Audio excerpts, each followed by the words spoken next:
Ujú.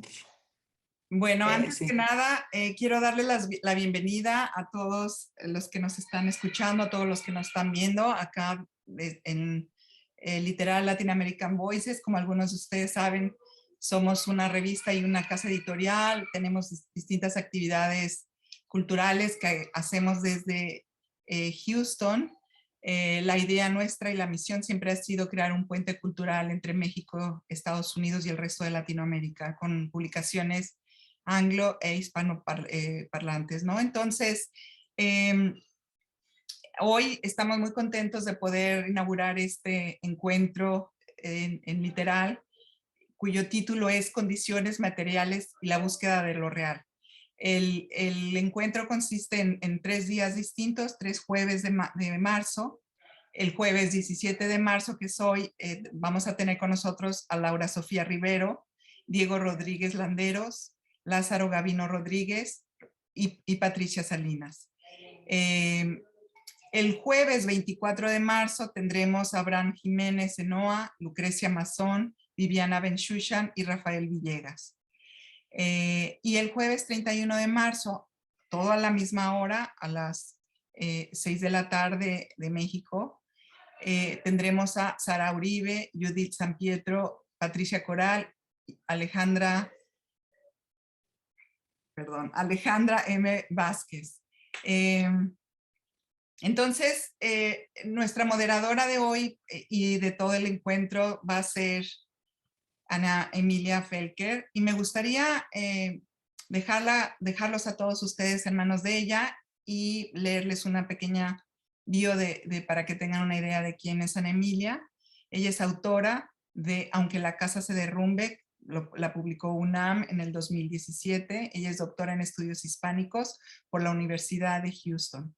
Recibió el Premio Nacional de Periodismo 2015 en Crónica. Fue becaria de la Fundación para las Letras Mexicanas en el 2016 y del FONCA en el 2017 y 2019. Sean todos muy bienvenidos. Estamos felices de tenerlos acá. Por favor, siéntanse con la confianza de dejarnos comentarios, preguntas, etcétera, acá en el Facebook Live o en donde tengan ustedes, desde donde ustedes estén viendo este encuentro. Entonces, Ana Emilia, cedo la palabra y los dejo acá en buenas manos. Sí, muchísimas gracias, Rose, y a Literal por permitirnos organizar este encuentro, que tiene una intención totalmente multidisciplinaria, un poco para combatir lo que sucede, que si escribes ensayo, de pronto solo puedes hacer ensayo y solo puedes hablar con ensayistas, ir a fiestas de ensayistas, y de pronto la intención aquí es pensar cómo nuestro trabajo, el trabajo de nuestras invitadas se desborda hacia otras expresiones y compartir experiencias y procesos creativos, ¿no?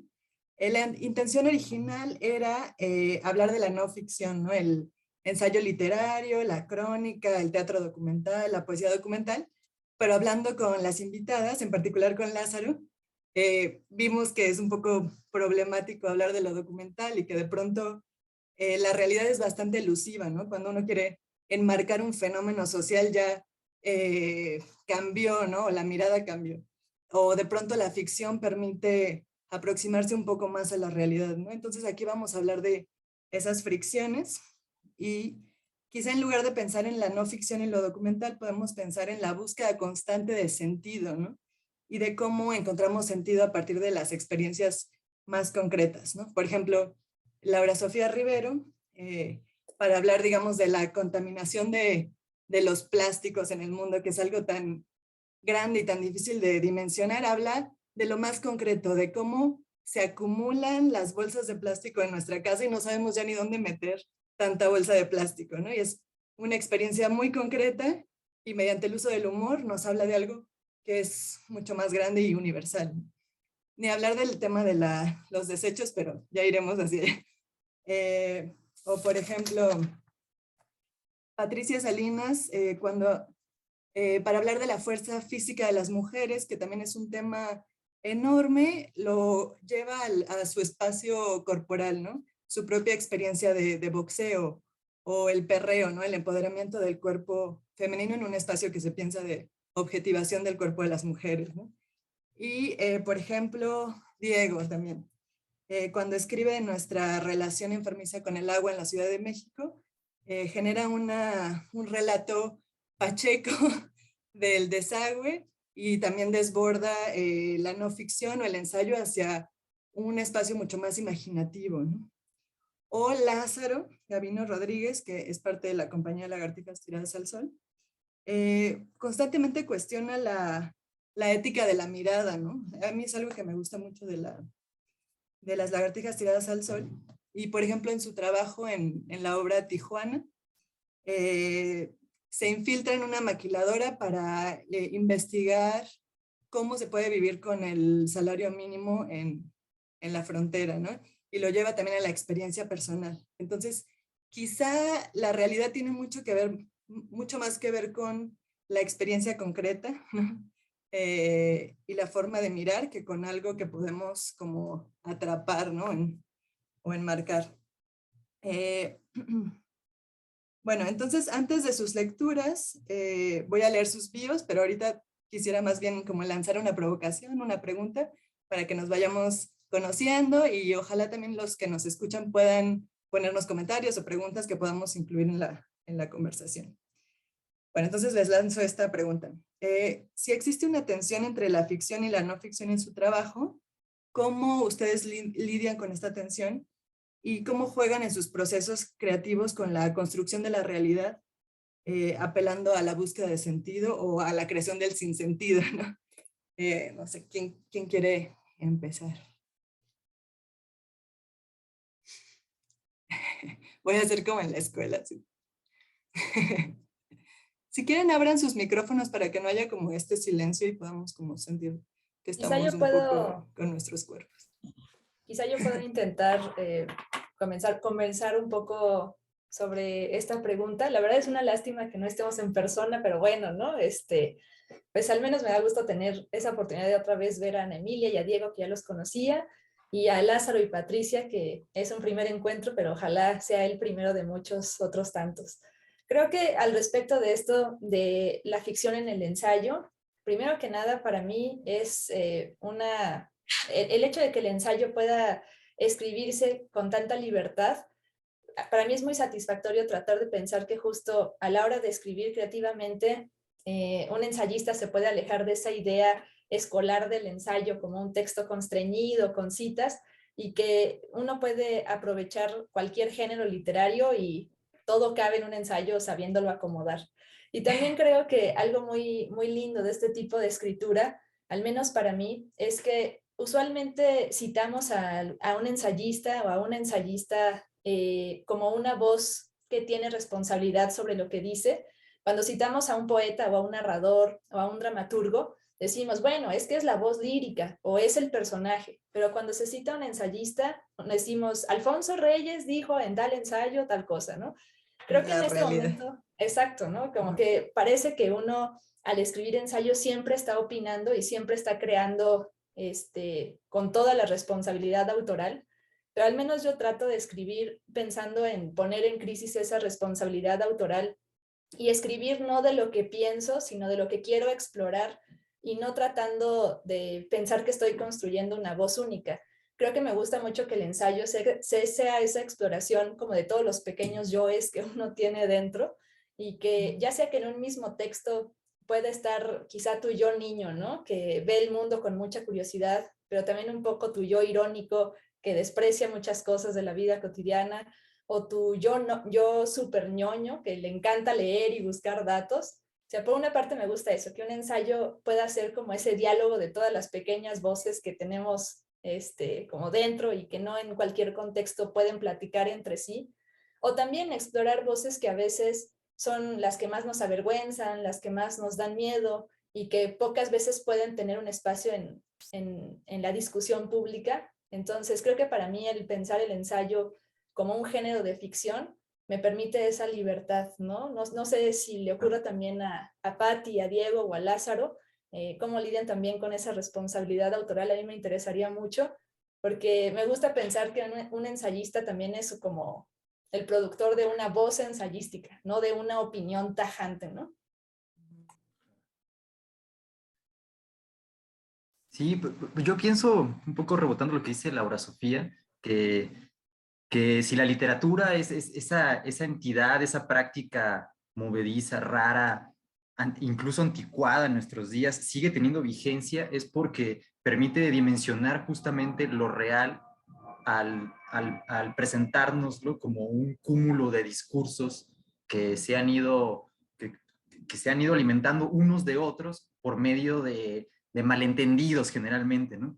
Y eso es muy particular cuando se escribe ensayo específicamente, porque el ensayo, como bien decía Alfonso Reyes, tiene todavía esa especie de deber ancilar de comunicar verdades e iluminar aspectos de la realidad, cuando al contrario, ¿no? Yo digo que el ensayo es un eslabón más en esa serie de malentendidos pues, que nos mantienen vivos, ¿no? Que ese fuego de la sociedad comunicándose y contándose sus propios mitos, alimentándose, mutando en sus propias mentiras, pues en ese sentido es el laboratorio perfecto para, para así asimilar, digerir, tratar de interpretar y entender el mundo y legar una especie de, pues, una propuesta absolutamente personal y ficcional, porque pues, el mundo lo es, ¿no? Eso es lo que yo creo acerca de esa tensión. Sí. Tú, Lázaro, como que te ganaron la palabra, ¿no? No, no, no. Bueno, yo vengo del teatro, como que sí, me encanta escucharles hablar el ensayo, que es algo que yo en realidad no pienso así. El teatro como que históricamente es un lugar donde estaba consagrado a la ficción. El teatro, digamos que en el teatro las cosas siempre eran algo más que lo que eran en la vida real, como que si una persona, sabemos como intuitivamente que si una persona en el escenario se llama Hamlet, sabemos que esa persona no es Hamlet. Pero eso hace que las cosas en el escenario siempre sean dos. O sea, siempre hay una cosa que representan, digamos, en términos muy tradicionales. La persona es Hamlet, pero la persona a la vez es Diego, que está haciendo el papel de Hamlet. Entonces, ahí ya hay como siempre una negociación con lo real de cómo interactúa lo representado con lo que representa. Como que hay siempre ya como un plano donde esa tensión está operando. Pero aún así, digamos que la ficción es, la ficción en teatro, no sé, la verdad es que no en literatura no tengo idea, pero en teatro es un espacio que no es la realidad. La realidad opera de manera distinta porque las consecuencias que tienen son distintas.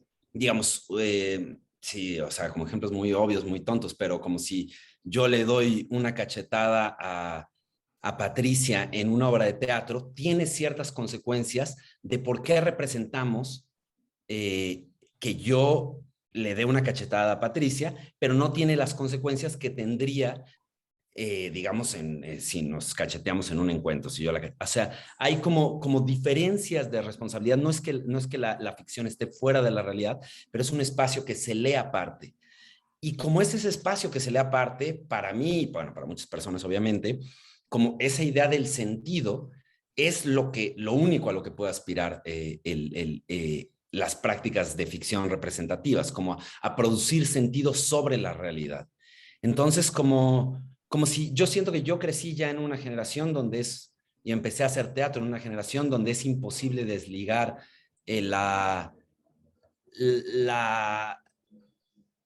sí, la creación de ficción como una práctica de producción de sentido que tiene responsabilidad y que está inserta en un contexto, pero que a la vez siempre está fuera de la realidad. Y eso es para mí la potencia de la realidad, de la ficción, digamos, como pensar la realidad desde fuera. Por eso me interesa mucho más como trabajar la ficción desde lugares que hagan eco con la realidad concreta de las personas, y no con, yo qué sé, como con cuentos de otro tipo.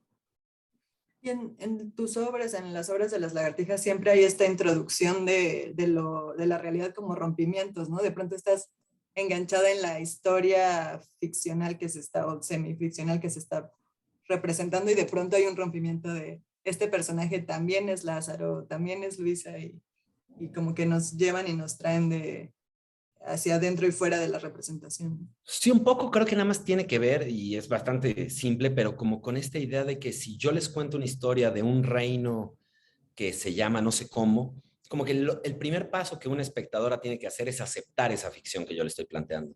Pero si yo les hablo sobre lo que es tener sesiones de Zoom, las personas ya tienen una opinión sobre eso. Entonces lo que se establece es una negociación con las espectadoras, sino una aceptación. Como que el primer paso ya es una negociación sobre un punto de vista que yo implanto sobre algo, o que quien está en el escenario implanta, sobre algo que las personas que lo están escuchando ya conocen. Entonces, como que ese es como el tipo de negociación y el espacio que da la ficción para cobijar cualquiera de esos. Sí, de esos. Como que un espacio que da cierta impunidad, da cierto como aire, me parece a mí. Y está interesante para pasar a Patti que la relación entre un ensayo teatral y un ensayo literario, por ejemplo, un ensayo de baile, ¿no? También, por ejemplo, no sé cómo ves tú esta relación, Patti, o qué piensas. Sí, pues justo, pues en mi experiencia, yo siento que a mí como no pensar en la ficción fue lo que me liberó, ¿no? A la hora de escribir, para mí pensar en escribir algo de ficción es como casi que colocarme una presión gigante de lo literario, ¿no? O sea, como para mí la ficción ya está inscrito en esto, lo literario, la literatura, y yo no podía empezar a escribir desde ese lugar, digamos, ¿no? O sea, yo después de estudiar la universidad, ¿no? Tuve un bloqueo ahí de que no podía, empecé a estudiar letras hispánicas porque yo quería escribir, pero terminando la carrera tuve un bloqueo ahí porque no sabía cómo, no sabía por dónde, no podía, ¿no? Simplemente. Y entonces justo, no podía ni siquiera escribir mi tesis, ¿no? Entonces, para solucionar todo eso, tomé por ahí en internet, encontré un taller de escritura y cuerpo, ¿no? Entonces, pues me llamó la atención porque siempre a mí me ha gustado mucho, pues, ser el movimiento del cuerpo, me gusta mucho bailar, me gusta mucho hacer ejercicio, es algo que he hecho siempre en la vida, entonces dije, bueno, pues va a estar bien, ¿no? Y me metí y efectivamente, ¿no? O sea, como había muchos ejercicios que tenían que ver con el movimiento, con el baile, con recorrer la ciudad, con salir a pasear con mi perra, ¿no?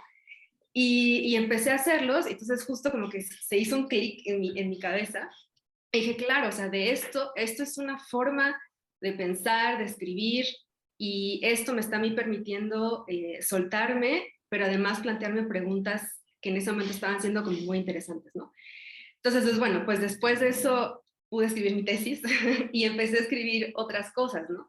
Pero siempre esta idea de escribir desde lo que yo siento y de mi experiencia, y en una escritura de principio muy íntima, ¿no? Como muy del día, muy de diario, muy de como de apunte de tu cuaderno, ¿no? Que es una escritura que es como inmediata, que es una escritura como mía en ese instante, fue lo que me permitió a mí después hacer como quizá una escritura un poco más elaborada, pero digamos, empezando con ese momento de escritura como personal, como íntima, pero además como muy relacionada con el movimiento de mi cuerpo, ¿no? O sea, de cómo puedo explorar con la escritura el movimiento de mi cuerpo, pero además cómo se entrelazan las dos cosas, ¿no? O sea, como que para mí es como partes de lo mismo, ¿no? O sea, después de un tiempo empecé yo a escribir sobre boxeo y justo esa escritura de boxeo inició porque yo estaba empezando a entrenar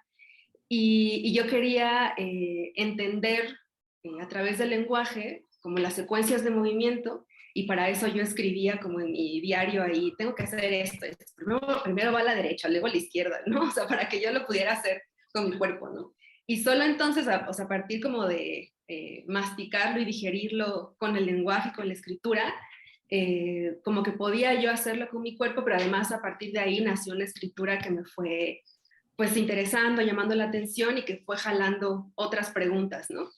Y entonces a mí lo que, justo, o sea, regresando al tema de la ficción y la no ficción, lo que me libera mucho y que me relaja mucho es como darme a mí ese permiso de escribir de lo que yo quiera, ¿no? O sea, escribir de cualquier cosa que me estimule en ese momento, en este caso relación con el movimiento de mi cuerpo, sin la presión de pensar que estoy escribiendo literatura, ¿no? Que estoy escribiendo algo literario, ¿no? Y de hecho, pues los temas que pues últimamente he pues explorado, que es como el baile, el reggaetón, el boxeo, pues de hecho son pues temas que propiamente ni siquiera forman parte justo, ¿no? Como de la alta cultura, ¿no? O sea, como que no tienen estas, pues, escrituras, sí, como muy sesudas, ¿no? Muy grandilocuentes, que no quiere decir que no se puedan hacer, pero que no forman parte como de ese universo, ¿no? Entonces, pero obviamente, o sea, todo eso, pero considerando que sí, que efectivamente en el ensayo, pues para mí es un espacio de libertad, ¿no? En el que yo puedo hacer lo que yo quiera y que me permito a mí misma escribir de lo que yo quiera, como yo quiera, y en esa libertad pues entran pues todos los géneros, ¿no? El diario, la diatriba, la carta, no sé, el recuerdo, la crónica, ¿no? O sea, como todo lo que se me ocurre en ese momento. Y la ficción también pasa a ser como un elemento para entender cosas, ¿no? En mi caso, por ejemplo, que me pregunto yo todo el tiempo cómo escribir de boxeo, la ficción puede ser una herramienta para hacerlo, por ejemplo. Perdón. Bueno, sí. Solo es que como que acaba de salir algo que, bueno, a mí me interesaría mucho discutir con ustedes que vienen de otros lados, pero como que siento que hay algo que sería interesante como, o que a mí me parece interesante replantearnos sobre, o pensar nada más, no replantearnos, pensar sobre de qué habla, o sea, como, ¿a qué llamamos la ficción? Y si la ficción podría, digamos, como tener, digamos, como siento que hablamos por lo general de la ficción como algo que puede ser o no es, como si hubiera una cualidad intrínseca que hace que algo sea ficticio o verdadero, y es como una línea que se cruza y son como dos contenedores separados, la ficción y la no ficción. Y como si fueran dos universos, como, sí, como en las librerías, ¿no? Los libros de no ficción por acá, los libros de ficción por acá. Y que hay algo muy raro en esa idea, digamos, o sobre todo en qué es la ficción, o qué estaríamos llamando la ficción. Todos tenemos como una idea, creo yo, por lo menos siento que muchas personas tenemos una idea como general, digamos, que asociamos la ficción con la invención, la ficción como con la creación de un mundo que no tiene correlato con el mundo real, o por lo menos no un correlato directo, pero en realidad tengo dudas, digamos, de que una persona escribiendo sobre lo que le pasa en su casa y sobre su experiencia real, entre comillas, sea más real sí, yo qué sé, que Mary Shelley escribiendo Frankenstein.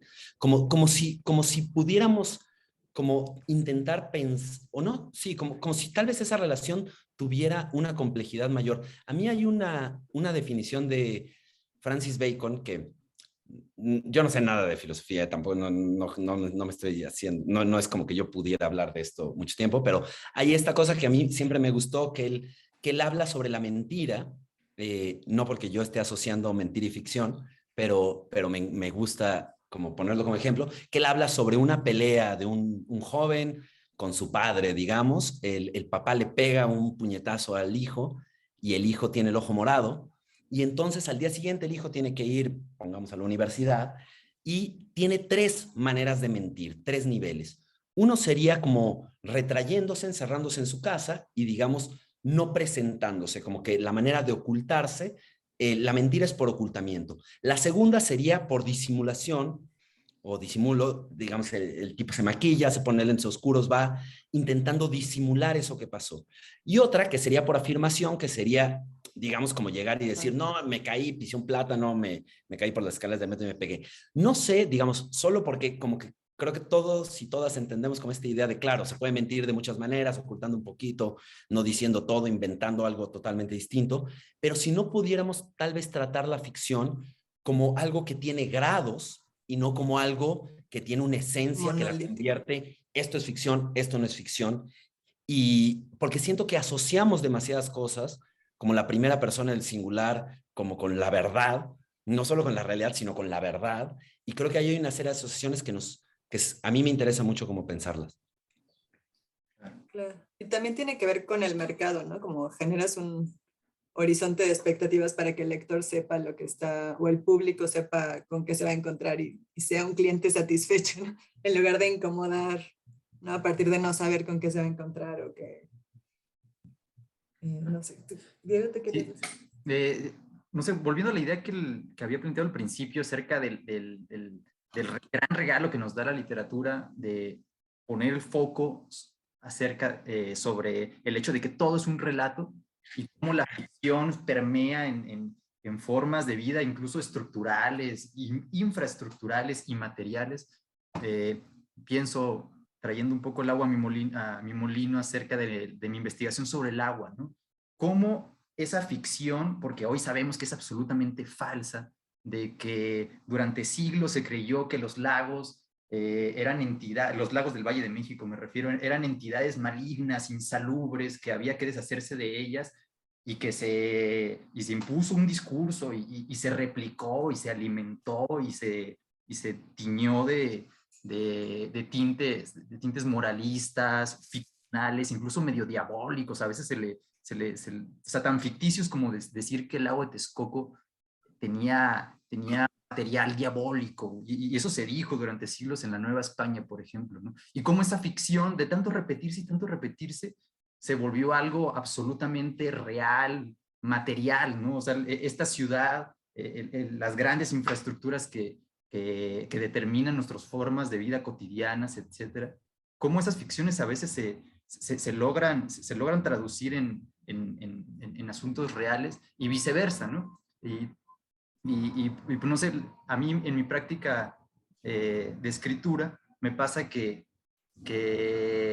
leo mucha ficción y de repente me siento como un poco fuera de cancha y necesito abrevar un poco de otros tipos de documentos, ¿no? Y que me parece que en este caso de la búsqueda de lo real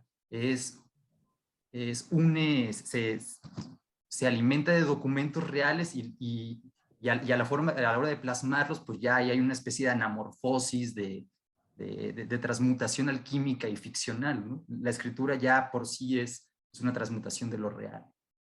¿Les parece si empezamos con la primera lectura y vamos a seguir discutiendo? Yo creo que nos vamos a ir más de una hora, pero empezamos con Patty y seguimos la discusión sobre este tema, ¿no? Voy a leer la bio de Patty. A ver. Creo que me encantó la bio que aparece en el libro del perreo, que dice que bellaquea a lo galactic. Pero bueno, tengo tu bio más seria. Es licenciada en Lenguas y Literatura Hispánicas por la UNAM. Desde 2012 se dedica a la edición literaria. Formó parte de Surplus Ediciones y desde 2019 es editora en Almadía. Fue becaria del FONCA en ensayo. Ahí nos conocimos, Pati y yo. Durante el periodo 2019 y 2020. Editó y publicó el libro Vamos pa'l perreo bajo el sello editorial Fruta Bomba. Y pues te escuchamos. Muchas gracias. Pues yo pensaba leer otro texto, pero justo por la discusión de la ficción, creo que este está bueno pues, para seguir como en el mismo tema, ¿no? ¿Me escuchan bien? Sí, ¿verdad? Hay una frase muy popular que dice que el boxeo no se puede jugar. A diferencia de otros deportes como el fútbol, el voleibol o el básquet, que perfectamente pueden ser los protagonistas de un receso escolar o una tarde de playa, al parecer el boxeo no puede entrar en la dinámica del divertimento que supone un momento de relajación. Cuando un par de infantes empiezan a jugar a las luchitas, es casi seguro que alguien saldrá lastimado o por lo menos llorando. Aunque el simulacro de un combate inicie como una broma o una inocente forma de medirse los cuerpos entre amigos, los golpes rara vez pueden ser fingidos. Aunque los puños intenten ser suaves, apenas como un roce que simule violencia, en algún momento su fuerza y su realidad irá en aumento. Como se dice, los peleadores se calientan. Los golpes duelen y el dolor es verdadero. Y cuando la cosa se pone seria, el juego, en efecto, renuncia a su carácter ficcional y automáticamente desaparece. El juego es el quehacer de los niños. Los niños juegan porque no pueden dejar de hacerlo. Para ellos, el juego es la vida. Crecer, convertirse en adulto, implica ir disminuyendo el tiempo dedicado a jugar hasta casi desaparecerlo. e incluso dejar de comprenderlo. Visto desde un lugar en que la infancia queda lejos, el juego se convierte en un momento que rompe el curso de la vida solemne y funcional. El juego es parte del descanso, de la diversión, es un paréntesis. Sin mayor objetivo que el propio contento, el juego es lo opuesto al trabajo. Se nutre de la libertad del tiempo libre, de la locura desatada fuera de las normas de lo que un ciudadano debe hacer. A pesar de que jugar boxeo sea un oxímoron o una contradicción, porque quizá la broma y la gravedad no pueden coexistir, como tampoco la diversión y la severidad, en mi vida adulta no he sentido nada más cercano al juego que entrenar boxeo. No hay día de entrenamiento en que no me ría, en que no haya unos minutos en que me sienta decididamente feliz. Si calentando, en parejas, la dinámica es tocar la rodilla o el hombro del contrincante mientras evitas que te toque, percibo la malicia risueña de perseguir, el vértigo ansioso de ser alcanzada. En las manoplas, las combinaciones se sienten como un acertijo, como el tiro al blanco de las ferias o el reto de ensartar canicas en los huecos de una tabla para ganar un premio. Como disparar con un rifle a las filas de soldaditos para que unos títeres te bailen una canción. En el entrenamiento, siento el nervio erótico del reto, la curiosidad de averiguar si mi cuerpo hará el movimiento. Luego viene la euforia de sumergirme en un exceso de fuerza vital cuando lo logro. Están además mis compañeros, los amigos con quienes comparto este sendero del tiempo explosivo. Como ya no seremos atletas amateur ni profesionales, estamos aquí sin otro afán que el gozo de estar. Para jugar se necesita imaginación. Recuerdo que de niña deseaba con furor ser una Power Ranger, la rosa, por supuesto, o una Sailor Scout, la azul. Para lograrlo, tenía que imaginar la escenografía, sentir mi traje de superheroína, dibujar ante mí al monstruo que perturbaba la paz del mundo y ponerme de acuerdo con mis amiguitas para derrotarlo con gritos y destellos de luz. O bien, si quería un príncipe, podía perfectamente verlo delante y saber que se acercaba para invitarme a bailar. Jugaba a imaginar con el cuerpo cómo podría sentirse el amor.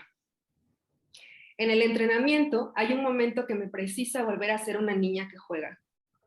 En el boxeo, hacer sombra es lanzar tu arsenal de golpes al aire, es boxear en el vacío. Sombrear sirve para entrar en calor, crear un ritmo y afinar tu movimiento. Tienes que boxear frente a un peleador invisible, perseguir una sombra, y en ese baile dibujar al cuerpo de esa sombra. Diseñar tu propio monstruo y acecharlo. Sombreando, tengo que recordar cómo era ser la Power Ranger rosa. Al principio, el villano de tu juego será tan torpe como tú. Apenas tendrá consistencia, será más como una gelatina informe que no sabe para dónde desplazarse ni cómo atacar. Pero conforme la técnica empieza a ser parte de tu cuerpo, el monstruo también se perfecciona, se vuelve más peligroso, al mismo tiempo que tú cada vez eres más hábil para boxearle. Si sombrear es parte del aprendizaje del boxeo, indispensable para mejorar como peleador, ese personaje que juegas a ser mientras sombreas se va volviendo real. En una acumulación por goteo, a fuerza de repetir una y otra vez los rounds de combate feroz contra tu monstruo, cuando el sudor te corre por la frente y estás lanzando tus golpes más ágiles, desaparece la membrana delgada que separa fantasía y realidad. Han quedado unidas, amalgamadas, pues durante unos minutos eres eso que estás imaginando ser. Y entonces jugar vuelve a ser la vida. Qué chido, gracias, Pati. Como ven, el elemento del juego está muy presente, siento, en todos sus trabajos también, ¿no? Por ejemplo, Laura Sofía te resuena, como siento que en tus exploraciones escatológicas hay también como, hay algo como de una niña jugando, ¿no? Explorando. Sí, pues yo siento que justo escribir ensayo no debería quitarnos esa parte lúdica, ¿no? O sea, parece que el ensayo que nos enseñan en la escuela le quita toda la curiosidad, todo el ludismo.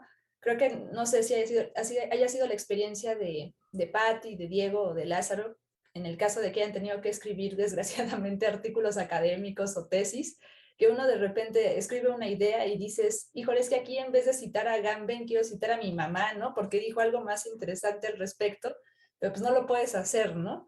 Y creo que el tratar de explorar o descubrir un tema, pues justo tiene algo muy lúdico que disfruté mucho que Patti lo hiciera tan ostensible, ¿no? Tan evidente. También aprovechando un poco que ya comencé a hablar al respecto de lo que comentaban Lázaro y Diego hace rato de qué es la ficción, creo que justo, pues no, la ficción no debería pensarse como una división entre verdad o mentira, sino siento que es más bien como aquellas convenciones que tenemos para transmitir la realidad, ¿no? Lo pienso así porque también estudio literatura fantástica, o al menos lo estudié en algún momento, y es cierto que la literatura fantástica, justo para transgredir la realidad impuesta en el texto, también trata de utilizar ciertos recursos de autentificación, ¿no? Este manuscrito lo encontré en una botella que fue lanzada, tópicos que hemos visto 1000 veces y que solamente tratan de hacernos saber eso, ¿no?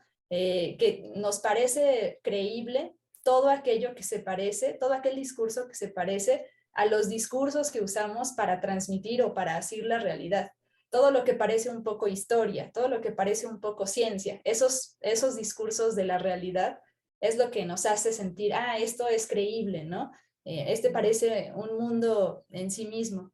Y bueno, creo que en este momento en el que ya tenemos tanto escepticismo a la ciencia, a la historia, creo que también es interesante que en la literatura se vea ese quiebre, ¿no? Como el estar pensando, bueno, esas convenciones, ¿qué tanto siguen siendo vigentes o no? Entonces, por supuesto, creo que todo depende de las tradiciones, pero al menos creo que la tradición latinoamericana ha sido una tradición literaria que trata siempre de ver la vida ordinaria como algo extraordinario y por eso ya tiene una cosa muy ficcional en sí misma.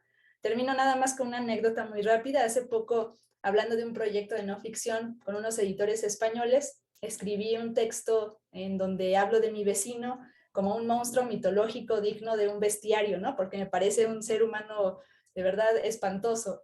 Y me dijeron aquellos editores, oye, pero es que esto debe ser un trabajo de no ficción y tu texto es muy ficcional. Y a mí me pareció muy chistoso porque digo, pues para mí es muy verdadero porque tengo que soportar a mi vecino todos los días, pero qué curioso eso, ¿no? De las tradiciones literarias que estén a la expectativa de qué tiene que hacer un ensayo y que justo un ensayo narrativo o imaginativo ya parecería que no lo es, ¿no? Que ya es otra cosa.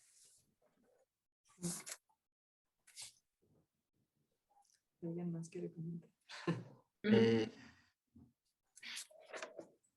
Bueno, a mí me voló la cabeza, Pati, lo que decías de esa capacidad que tienen ciertas prácticas como el boxeo, yo diría como la literatura y ni qué decir del teatro, para transformar a quien las practica, ¿no? Tú dijiste que te conviertes ya en ese personaje que tú mismo has ido urdiendo por medio de perfecciones y repeticiones y de perfeccionar un arte, ¿no?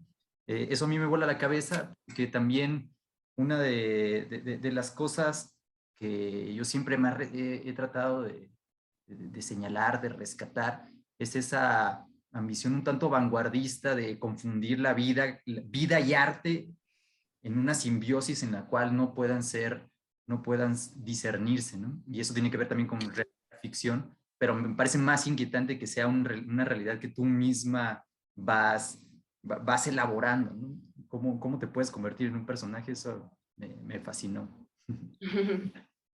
Ay, qué chido, Diego. Pues sí, o sea, justo creo que esta discusión de ficción y no ficción en cuanto a la escritura que yo he estado haciendo, creo que mi escritura del ensayo, mi gusto por el ensayo, pasa por justamente cuestionar estas divisiones, pero también cuestionar cómo funciona el lenguaje para describir o relatar ciertas realidades, ¿no? Por ejemplo, ¿no? O sea, como esto del boxeo, ¿no? Que en el boxeo, o sea, un poco cuando yo escribo, me pregunto todo el tiempo si es necesario escribir sobre boxeo, ¿no? O sea, porque está como, las peleas ahí están, las peleas las transmiten, por ejemplo, ¿no? Si quieres ver una pelea, vas, la buscas en YouTube y lo ves, ¿no? Digamos que tienes acceso a esa realidad de forma muy inmediata, ¿no? Y entonces, ¿qué es lo pertinente ahí? O sea, ¿tiene alguna pertinencia escribir sobre boxeo cuando tienes la imagen que es la realidad, digamos, ¿no? Y justo un poco lo que a mí me llama mucho la atención y lo que me apasiona mucho es cómo pues estas formas de relatar y de ver el boxeo en este caso, pues también están pasadas por un filtro, ¿no? Y si cambias ese filtro y si lo modificas, pues se cambian muchas cosas ahí, ¿no? O sea, y esto tiene que ver con el cuestionamiento de la ficción y la no ficción, ¿no? O sea, cómo escribir de eso, cómo a través de la escritura poner en juego o cuestionar esos relatos que hay alrededor de una cosa como tan tangible como el deporte y como el boxeo, ¿no? Y una de las cosas que a mí que me interesa, por ejemplo, es la relación de las mujeres con el boxeo, por ejemplo, ¿no? O sea, hay como sobre el boxeo masculino, hay una cantidad de relatos grandilocuentes que bien podríamos tratarlos también como una ficción, ¿no? Y justo a mí lo que me interesa es cuestionar qué tan de ficticio o no ficticio, qué tan de verdad, de cierto hay en esos relatos que encumbran, por ejemplo, el boxeo masculino, pero que no existen para el boxeo femenino, por ejemplo. Y si esa inexistencia de esos relatos tiene que ver con que las mujeres boxeen o no boxeen, que las mujeres peleen o no peleen, ¿no? Y un poco eso es también lo que me interesa a mí del ensayo como espacio, ¿no? Como un lugar para estar cuestionándome cosas todo el tiempo y no soltar como netas, ¿no? O sea, esos ensayos que sueltan netas del principio a mí no me gustan, no me interesan. Y yo lo escribo desde ahí, más como cuestionar justamente como todos esos relatos, ¿no? En particular como con el boxeo, pero ver de qué otra manera pueden contarse, pueden narrarse las cosas. ¿Querías decir algo, Lázaro? ¿O no? Pues me parece muy interesante y algo que creo que los une o las une a todas, como cierto interés en lo popular, ¿no? Por ejemplo, el boxeo, ¿no? Como un deporte muy popular, o el perreo, o el tema de ir a hacer un recorrido por el desagüe, o pensar en la caca, ¿no? Como un tema que nos une universal. ¿No? O pensar en la democracia o en cómo el PRI nos ha afectado. Siento que hay algo ahí que puede ser un punto en común entre ustedes y que vamos a seguir desarrollando. Y con Patti, en este sentido, me parece muy interesante algo que mencionas en tu ensayo, en el libro del perreo, sobre la descolonización, ¿no? Como hay algo que tiene que ver con no querer hacer alta literatura y buscar estos temas y otras formas de escribir que no apelan a como querer entrar a ese club social de la alta literatura, sino como experimentar la literatura como desde el cuerpo, ¿no? En la democratización del placer. Y por ahí lo que mencionas en este texto sobre la sombra, ¿cómo se llama el sombreo? Cuando boxeas. En este otro ensayo del perreo también hablas de que el perreo tiene que ver con enfrentarse, como la desobediencia del cuerpo, ¿no? Para entrenarse para hacer algo que no haría naturalmente y el perreo es algo que no todos queremos ver, ¿no? Como si la violencia de género está ahí y el perreo de alguna forma la confronta, ¿no? Y creo que en este sentido de ver lo que no queremos ver o apuntar hacia lo popular o hacia lo que no es alta literatura, me gustaría presentar a Laura Sofía, que creo que tenemos mucho en común en este sentido de buscar una ensayística que no busca los espacios de privilegio o que no busca crear una voz ensayística donde siempre quedas súper bien parada y no como europeizante o algo así, sino que siempre aterriza en la experiencia más cercana y donde hay una exploración donde también se pone en juego el yo, ¿no? Y que el yo es múltiple y que no siempre sale limpio, ¿no? Entonces, voy a presentar a Laura Sofía para escucharla. Ahí, ¿dónde quedó? Listo, ok. Laura Sofía Rivero es ensayista, tiene un montón de premios, ganadora del Certamen Internacional de Literatura Sor Juana Inés de la Cruz 2017, del Premio Dolores Castro 2016 y del Premio Nacional de Ensayo Joven José Luis Martínez 2020.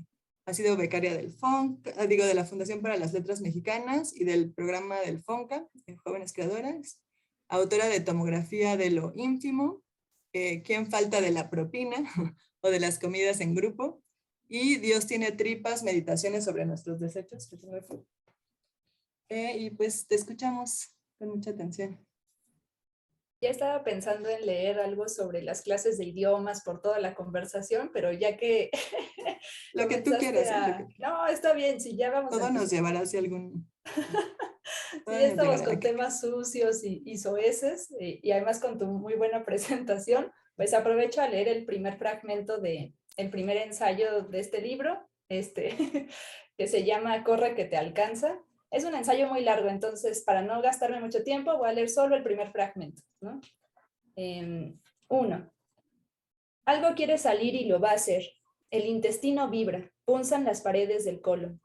De nada sirve apretar y aferrarse al ideal de la continencia. Ningún esfínter resiste los embates de la marea excrementicia. El cuerpo es una fortaleza endeble. Su arquitectura cede pronto ante el espasmo. No existe una urgencia más terrible. Con la diarrea se alcanza su máximo significado. Cuando el malestar se comunica estrujando las tripas, no queda de otra más que correr al baño para expulsar el fuego interno. Un repentino ardor recorre las entrañas y la sustancia emerge con la misma presión que abrir por completo la llave del grifo. La diarrea nunca avisa. A diferencia de los excrementos cotidianos, su naturaleza es la premura, una hora absoluto, el grado cero del presente. Las heces acuosas son una tropa enemiga que hace combatir el autocontrol contra la naturaleza agreste, y esta última siempre gana. El intestino se afloja y no resta sino rendirse ante esa fuerza superior. Nadie puede escapar de esa persecución fatal. Si en el lenguaje cotidiano se le llama por la palabra chorro, es porque su consistencia hace malabares con los estados de la materia y plantea una pregunta fundamental. ¿Por qué lo sólido no duele y lo líquido raspa? La diarrea es agua áspera, agua de lija, una excreción arenosa que sale a propulsión por el desagüe de nuestro cuerpo. De nada sirven las punitivas enseñanzas familiares que dictan cómo controlar los esfínteres. La diarrea los vence y con ello se impone victoriosa sobre nuestros modales, civilidad y autocontrol. El baño de casa, por ser un espacio íntimo, permite que las tripas se desahoguen y griten sin recato. Deja a la diarrea explotar en el retrete. No obstante, su inoportuna visita fuera del hogar plantea un panorama completamente distinto, ese capaz de incrementar la paranoia del usuario del baño público. Aunque nuestro espíritu rehúse al ruido y los salpicones, el WC terminará pareciéndose a una garrafa de agua de tamarindo. Con la diarrea, la natura jactanciosa nos hace saber que el cuerpo y la materia no siempre pueden dominarse. Y esa incapacidad de regular algo tan mínimo como la apertura y cierre de un músculo circular no es sino una pequeñísima metáfora, recuerdo sucio de la inexorable incertidumbre. Es el fragmento inicial, de allí se comienzan a hacer ciertas reflexiones justo, ¿no? Sobre la relación entre la sociedad, sobre todo con los desechos humanos y la muerte, y vienen anécdotas sobre Thomas Jefferson y su diarrea jactanciosa, pero bueno, es apenas el inicio del texto. No me sentí tan incómoda leyéndolo sola como en este momento. Pero creo que ese es el gran valor que incomoda un montón, ¿no? Y creo que la cita que haces de Rabelais, que dices de Gargantúa, que él no solo se mofa de los estratos sociales, sino que instala los principios del empirismo en el Renacimiento, ¿no? Y hay algo aquí como justo como muy empirista y muy rabeliano en tu exploración. No sé si alguien quiere comentar. No, nada, se me antojó mucho leer el texto. Te cagas de la risa. Sí, sí.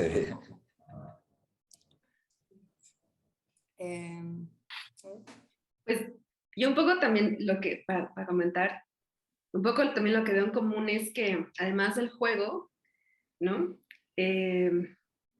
Pues esto que nos compartiste del estómago, de la diarrea, del ejercicio, ¿no? En cuanto al boxeo. O sea, siento que también tiene que ver con una, o sea, que sorprenden, ¿no? O llaman la atención, porque ahí está como escisión, así como hablaba Lázaro, entre la ficción y la no ficción, esta escisión entre el pensamiento literario, el pensamiento intelectual y lo que tiene que ver como con el cuerpo, ¿no? O sea, el intelectual, el escritor, el creador es alguien que trabaja con su cabeza y pareciera que no mueve nada más, ¿no? Que No tiene el cuerpo. cerebro, ¿no?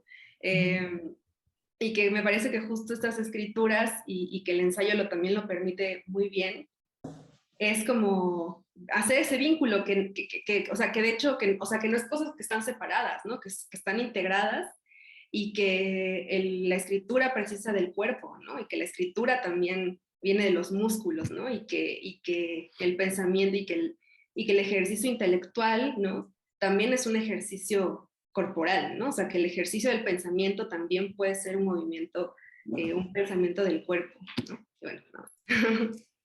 Sí, ¿cómo cambiará la escritura, no? Como lo que dicen de Marx que tenía hemorroides, ¿no? ¿Cómo escribe alguien que tiene algún problema gástrico o físico, alguna enfermedad? Si eso cambia la forma de, no solo la escritura, ¿no? Por ejemplo, si es actor o si cambia su forma de crear. Sí, pues yo celebro, aparte de ese delicioso oxímoron de que la diarrea, pese a ser líquida, raspa, Es muy fenomenal así incómodo. para los anales de las frases literarias chidas de la literatura mexicana.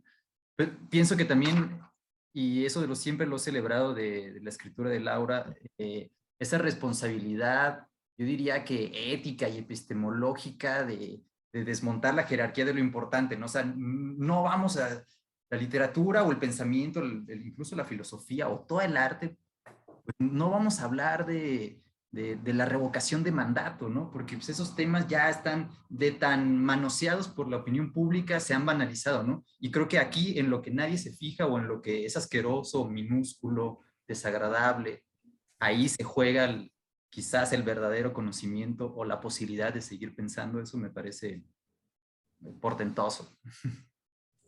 A lo mejor sí podemos hablar de la revocación de mandato, pero ¿desde dónde, no? Sí. Exacto.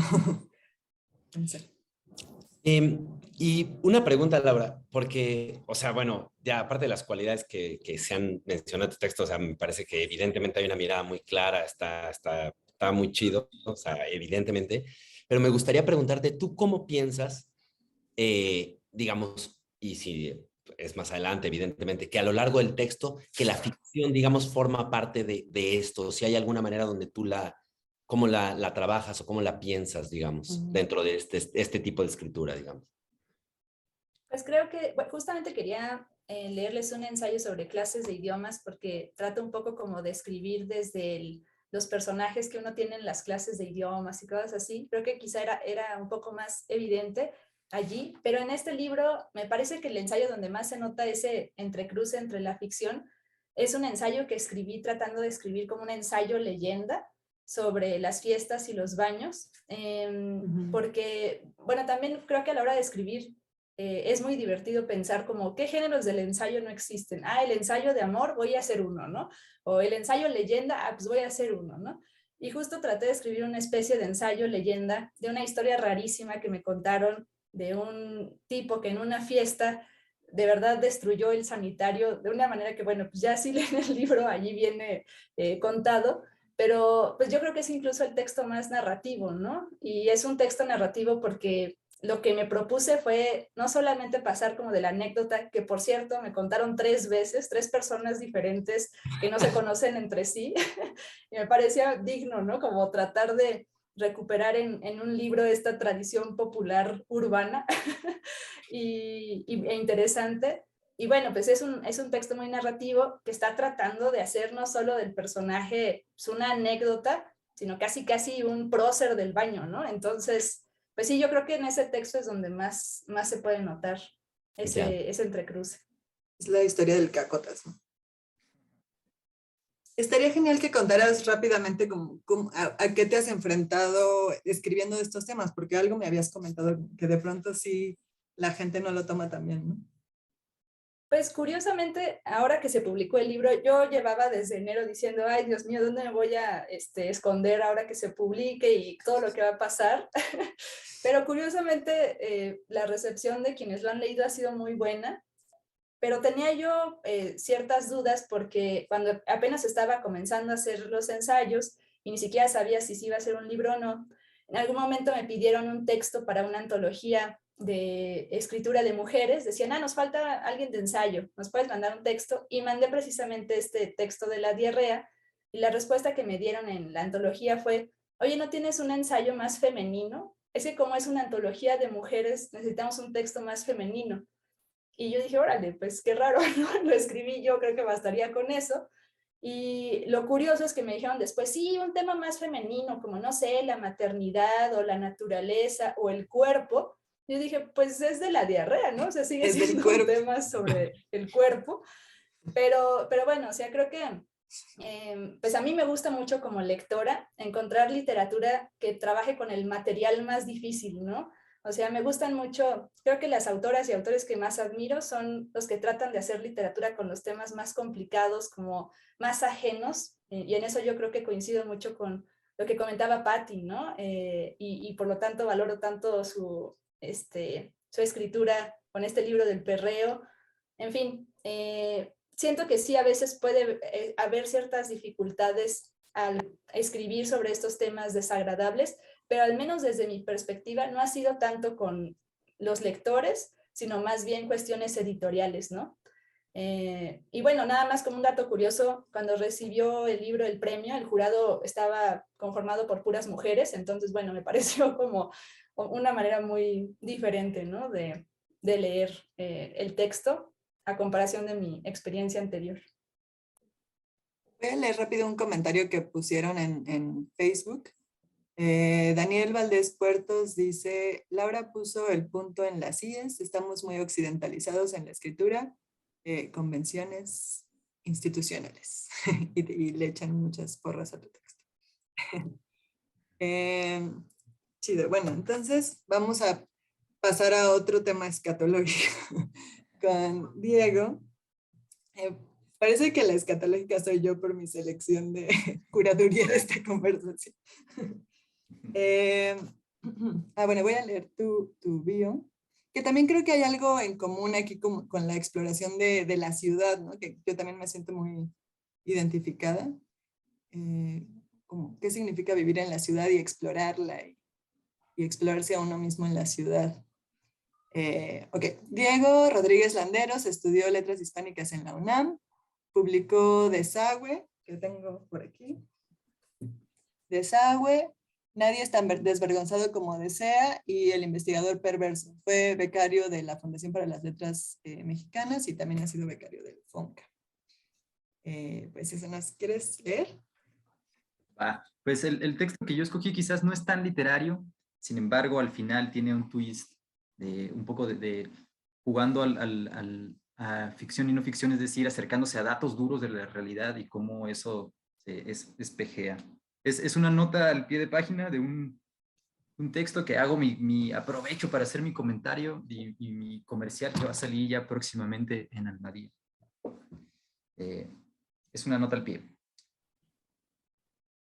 Así como el Danubio, ese río representativo de Europa Central, o el Sena lo es de la región de París, el Gran Canal del Desagüe es sin duda el río insignia de Ecatepec. Su cauce contaminado atraviesa de sur a norte el municipio mexiquense, partiendo exactamente a la mitad del territorio, como si de una columna vertebral se tratara. Su particularidad radica en que no es un río natural. Porfirio Díaz lo inauguró en 1900 con la finalidad de secar los lagos del Valle de México y expulsar las aguas negras de la capital, cosas que consideraba claves para la modernización de la urbe y por lo tanto del país entero. Mide 47.5 kilómetros, de los cuales 21 se encuentran en Ecatepec, y se complementa con el túnel de Tequisquiac de 10 kilómetros que conduce toda el agua sucia hacia el río Tula en el estado de Hidalgo. En su momento, esa obra constituyó la acción definitiva para aniquilar el ecosistema lacustre de la Cuenca de México, lo cual acarreó con el paso de los años consecuencias ecológicas desastrosas. Ecatepec, con su río medular, ha sido durante años el símbolo perfecto de la periferia urbana. Por un lado, aporta mano de obra, lugares industriales y zonas de vivienda baratas y sin recursos para aligerar la densidad demográfica de la ciudad oficial, y por otro recibe desechos capitalinos y crea espacios sin ley para las actividades ilícitas. No por nada es uno de los municipios con más delitos y feminicidios en el Estado de México, al grado de que en las aguas negras del Gran Canal es común encontrar cadáveres humanos. Pero el canal no solo es importante para la ecología metropolitana de la Ciudad de México. Lo es, y de gran manera, para la industria editorial mundial y, por lo tanto, para el destino de la distribución comercial de gran parte de la literatura que hoy en día se escribe en el planeta Tierra. La relación, narrada por Priscilla Connolly en su libro El contratista de Don Porfirio, Obras Públicas, Deuda y Desarrollo Desigual, se remonta a los últimos años de la década de 1880, cuando en Londres, Whitman Dickinson Pearson comenzaba a dirigir la modesta compañía constructora Pearson & Son, fundada por su abuelo. Era una brumosa tarde de febrero de 1889. El señor Whitman tomaba el té cuando recibió en su despacho a un representante de Porfirio Díaz, quien lo quería contratar como constructor de un canal en el Valle de México.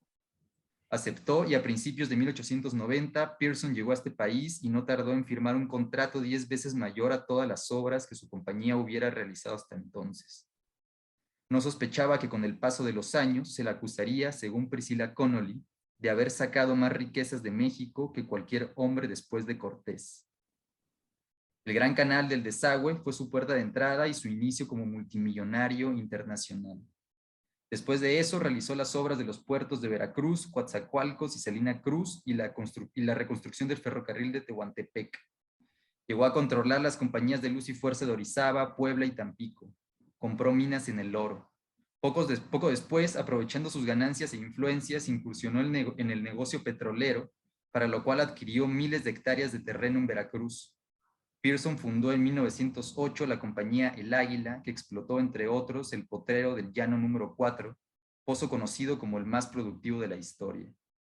Mientras tanto, gracias a su éxito económico en México, Whitman se volvió una personalidad influyente en Gran Bretaña. Proveía de petróleo mexicano a la Marina Real, estaban en la Primera Guerra Mundial, ¿no?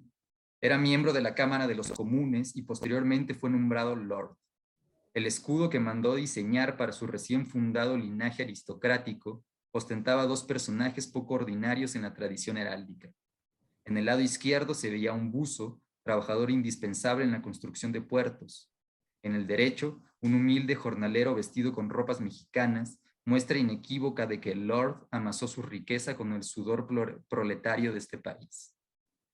Cuando en mayo de 1911, tras el estallido de la Revolución, Porfirio Díaz tuvo que salir precipitadamente de México, Whitman Dickinson intervino para facilitar su viaje.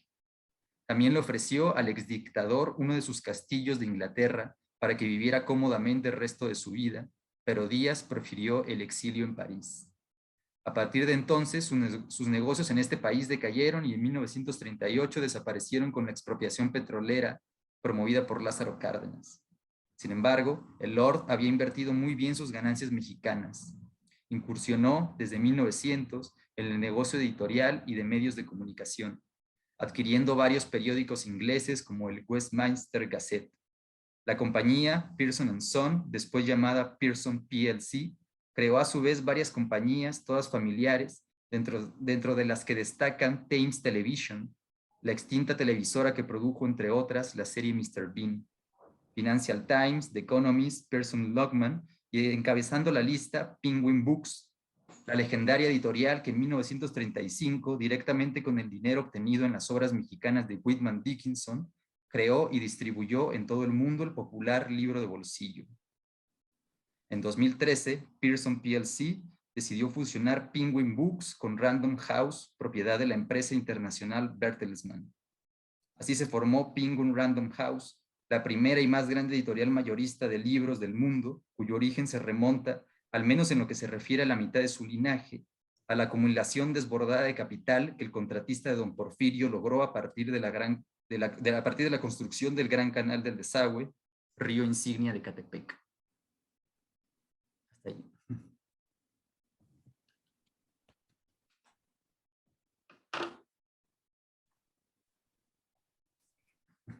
Qué chido.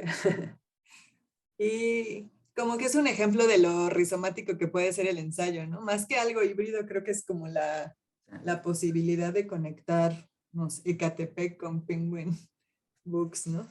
Exacto, exacto. ¿Cómo ven? ¿Quieren comentar algo? A mí me gustaría comentar algo muy de rápido. Cuando comencé a escribir ensayo en la universidad, como que dije, voy a buscar qué están haciendo escritoras, escritores de mi generación o un poco más cercanos, ¿no?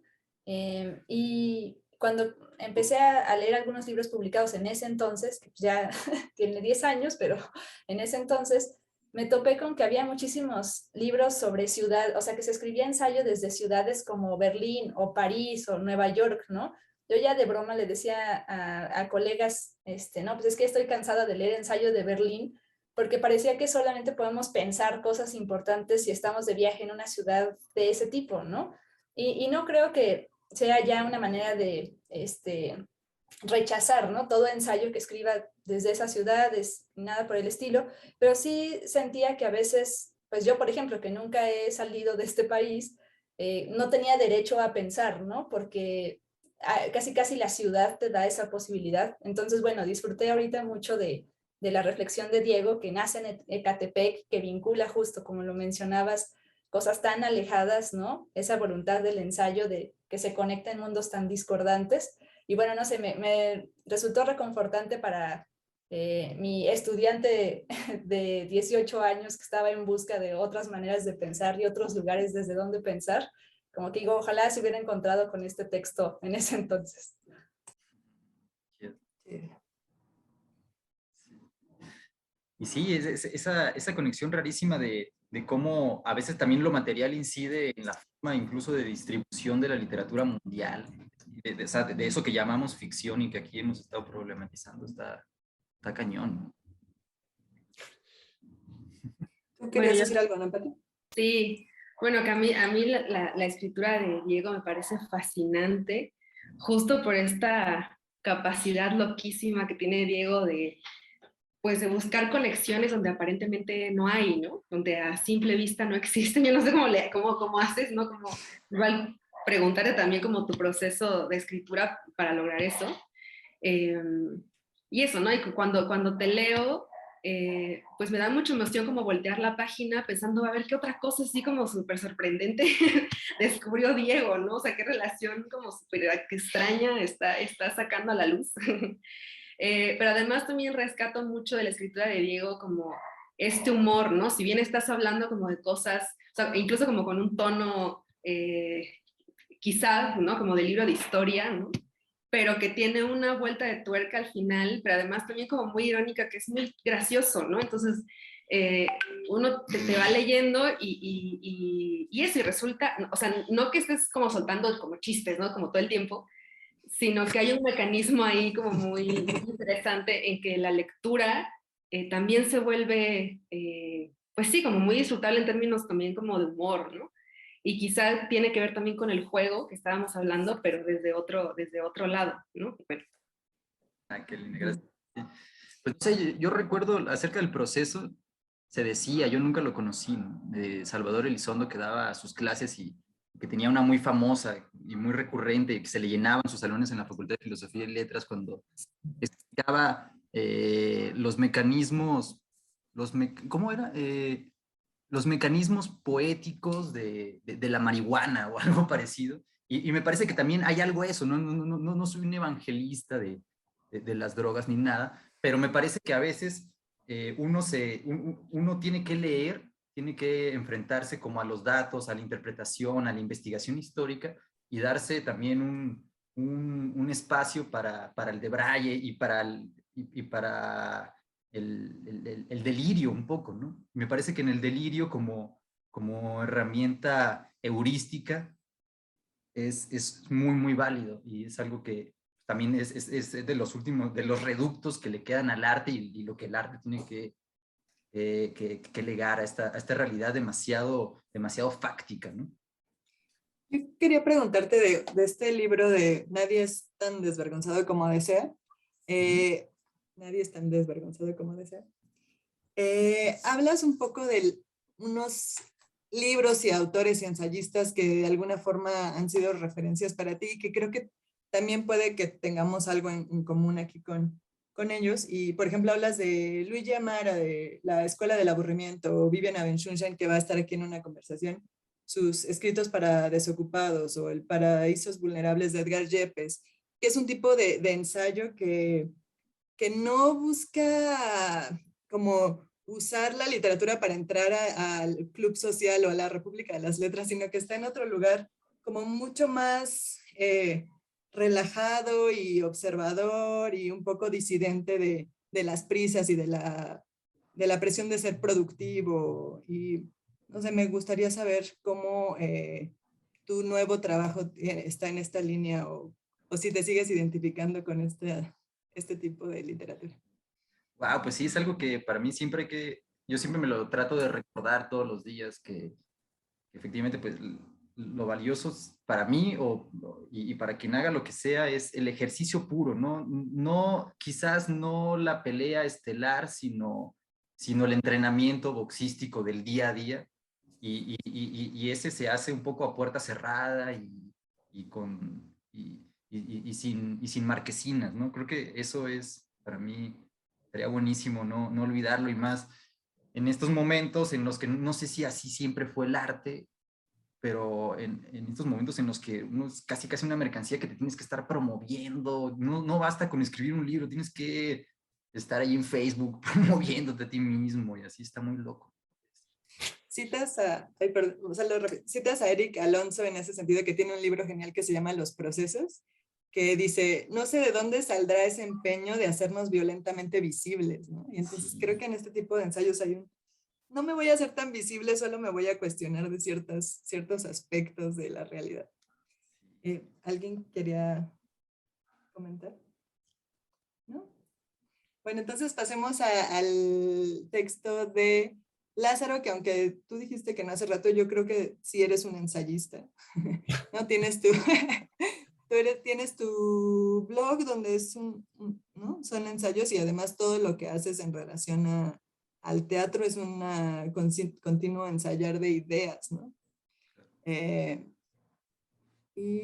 Ay, perdón. Ok, voy a leer. Te hemos leído como ensayista. Te hemos leído, porque creemos que todo es el ensayo. No se burle. No. Porque no es una burla, es un halago. Lázaro Gavino Rodríguez nació en Durango, tiene una maestría en teatro de la, no sé cómo se pronuncia, Amsterdamse. A ver, dilo tú mejor. No, ni yo puedo. Ni ella. Bueno, Lázaro es actor, lo hemos visto en varias películas y obras de teatro. Su trabajo consiste en exploraciones en torno a la ficción a partir de la memoria personal. Sus proyectos toman su forma final como obras de teatro, textos, películas y producciones radiofónicas, y es parte del colectivo teatral Lagartijas Tiradas al Sol. Te escuchamos. Bueno, gracias a todas por sus textos. La verdad me siento como si fuera yo de otro mundo y me estuviera acercando a un mundo que desconozco, y la verdad me da muchas ganas pues nada, de acercarme, y yo qué sé. Yo no me siento un escritor, o sea, y ya hablando en serio, simplemente porque yo siento como que no trabajo realmente como no me interesan mucho las palabras, si les soy como honesto, como que me interesa otra cosa, como me interesa actuar, me interesa decirlas, me interesa que me vean, me interesan como otro tipo de asuntos, y como que eso es donde siento que está puesto mi acento más que en el texto, y cuando las escucho y los escucho como que siento que hay una preocupación por la palabra de la que yo pues no tengo. Entonces yo lo que quiero hacer rápidamente nada más es hablar de algunas ideas de la ficción que a mí me han interesado, y sobre las que he trabajado. Mi trabajo está, bueno, como decía Ana en la presentación, pero está ligado por una parte al teatro, con un grupo que se llama Lagartijas Tiradas al Sol, y por una parte al cine, sobre todo con un director que se llama Nicolás Pereda, donde en sus películas, digamos, yo siempre me interpreto a mí mismo, entre comillas, o lo que queramos entender por eso. Y entonces hay un cuestionamiento, digamos, a lo largo de, no sé, 14, no sé cuántas películas, muchas películas, sobre qué significa ser alguien. Yo antes tenía otro nombre, antes me llamaba Gavino y ahora me llamo Lázaro, y un poco todo esto parte también de hacer una transformación física, de hacer una transformación de la manera de nombrarme y de preguntarme si es posible ser otra persona, que es, digamos, un poco en lo que se basa la actuación. La actuación tradicional, digamos, parte de la idea de que una persona se convierte en un personaje y digamos que lo representa en un estado de excepción, que es la ficción, y lo regresa a ser quien era, digamos. Y mi pregunta parte de ¿es posible volverse otra persona? ¿Es posible hacer esa transformación? Y si esa transformación podría ser permanente. Para mí, un poco lo que intentaba decir al principio es que las cosas no son ficticias o reales, sino que pueden ser, y a menudo son ficticias, y reales a la vez. Que la ficción y la realidad operan mediante una compleja, sí, mediante complejas interacciones que muchas veces son gradaciones de tonos y no una línea, digamos, que separa a ambas cosas. Yo creo que la ficción tiene una potencia y sí creo que la ficción regresa de alguna manera a la experiencia humana, o que cuando experimentamos algo que consideramos una ficción, nos regresa un poco el carácter, sí, contingente de nuestra existencia, nos libera un poco de ciertas ideas y nos permite, no me gustaría usar esta frase, pero creo que eso es lo que es, como que hay otras posibilidades, como digamos que la ficción abre otras posibilidades de lo que la vida nos presenta, o nos recuerda que esto que es pudo haber sido de otra manera. Estoy como diciendo cosas muy básicas, pero son, digamos, las que han animado esta búsqueda. Como que tradicionalmente se piensa que las personas entendemos que estamos frente a una ficción y que eso que estamos experimentando, viendo en un escenario, leyendo en un libro o viendo una película, no es el mundo real, y entonces que tenemos que hacer alguna especie de procedimiento que, si uno cree en Coleridge, sería esta suspensión de la incredulidad, pero tenemos que hacer algún tipo de procedimiento para experimentar ese universo que no es la realidad, ¿no? Pero a mí lo que me ha interesado siempre son todas las ficciones que operan en el mundo como materia real, digamos desde la leyenda, como mencionaba hace rato, la leyenda que digamos que es una ficción, pero que opera en la realidad como si fuera real de alguna manera, ¿no? Que tiene consecuencias reales, como lo que siempre se pone ejemplo es El Dorado, que era aquel mítico lugar repleto de oro en nuestro continente, que de alguna manera tuvo consecuencias tan tangibles, aunque era una leyenda, un invento, pero bueno, se puede ver lo mismo en Homero, digamos, la tensión entre el relato histórico y la ficcionización, en el libro de los viajes de Marco Polo, como toda esta construcción es lo mismo. Y entonces parte de mi trabajo se ha tratado de retar o de intentar retar esta idea de que un documental es un documental.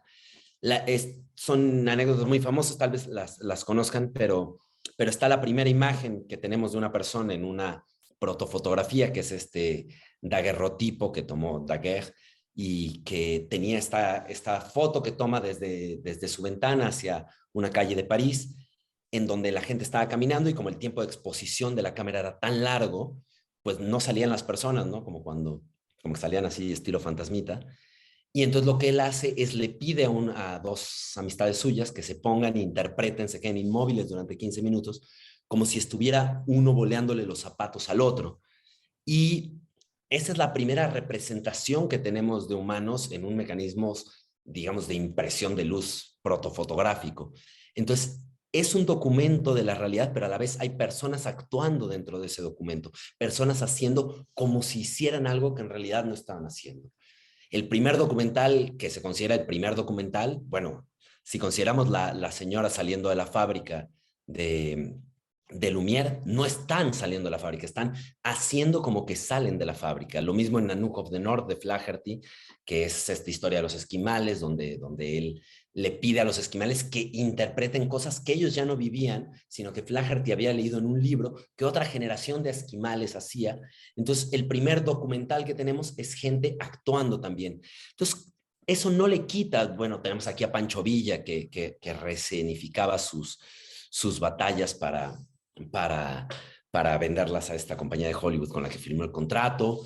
Y bueno, mecanismos de los que ya se hablaron también aquí sobre, sí, del prólogo de Robinson Crusoe, de decir, esto era un diario, bueno, todos los mecanismos que en el Quijote se echan a andar sobre maneras de mezclar la realidad y la ficción. Pero bueno, todo esto son cosas que los espías, bueno, en fin, toda una serie de cosas que me interesan mucho y que he trabajado, pero a lo que voy con todo esto, este resumen y este relato, es a pensar cómo el mundo nos ha alcanzado y cómo la realidad, digamos, que no es tan... Siempre ha habido noticias falsas y siempre el poder ha manipulado la construcción de la realidad y no es para nada nuevo, pero creo que estamos en un momento donde se parecen demasiado las prácticas que hacen gobiernos como el de Donald Trump o ahora el de Vladimir Putin y muchos otros gobiernos, de la idea de construir noticias, de usar una serie de mecanismos para construir la realidad por algo que no es.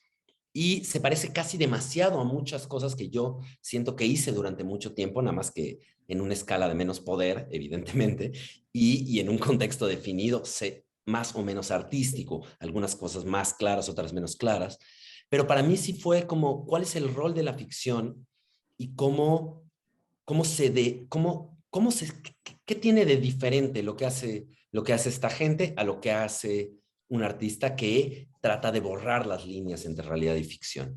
Y, y a partir de eso, no es que tenga ninguna respuesta, simplemente como que me ha parecido muy importante trazar una línea muy clara entre un lenguaje que se usa en los medios de comunicación que tiene que ver con el teatro como mentira, con la actuación como mentira, con el cuento, como esa acepción popular de ese es un cuento y es algo falso. Entonces, como si sintiera que tenemos, o yo tengo más bien, que reclamar esas palabras y repensarlas desde un contexto alejado que no tienen relación con la mentira y la verdad.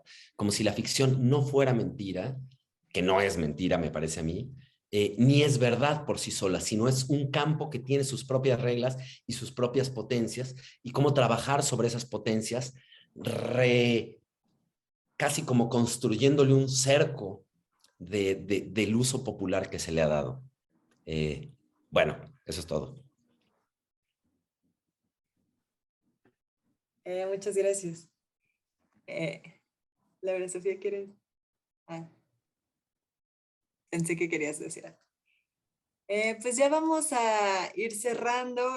Estuvo genial lo de Lázaro para cerrar algunas ideas que se fueron comentando durante estos minutos. ¿Les gustaría como decir algún pensamiento final en torno a esto? A lo mejor que es la discusión principal que hemos tenido de ficción o no ficción. ¿Qué les queda? Pues a mí me resonó ahorita lo que decía Lázaro acerca de la ficción. Y yo recordé un poco lo que decía Oliver Echeverría sobre el etos barroco como una postura vital que tiene en el teatro una especie de eje o modelo que seguir y que es indispensable para sobrevivir en un mundo de horrores capitalista o moderno, ¿no? O sea, América Latina, con ese etos barroco que siempre se está actuando y en ese sentido la ficción como casi tabla de salvación en un mundo voraz. A mí eso me lo recordó y me parece muy potente, ¿no? Leo rápidamente otro comentario de Daniel Valdés Puertos, que ha seguido toda la conversación. Muchas gracias. Así es todo lo que dice Gavino. Nunca ha existido una no ficción en el cine. El emplazar la cámara desde cierto ángulo ya involucra un sesgo fatal de la realidad. Siempre hay un sesgo. ¿Tú, Pati? Sí, pues con lo que estaba comentando Lázaro, me acordé, bueno, vino a la mente esta novela de Piglia, de La ciudad ausente, que justo trabaja con esto, ¿no? O sea, como hay una máquina, no sé cómo, la herramienta es así medio complicado, pero bueno, es muy apasionante. En una ciudad que está como, que tiene o sea, según lo que uno va leyendo, tiene un gobierno totalitario, ¿no? Medio ahí de dictadura.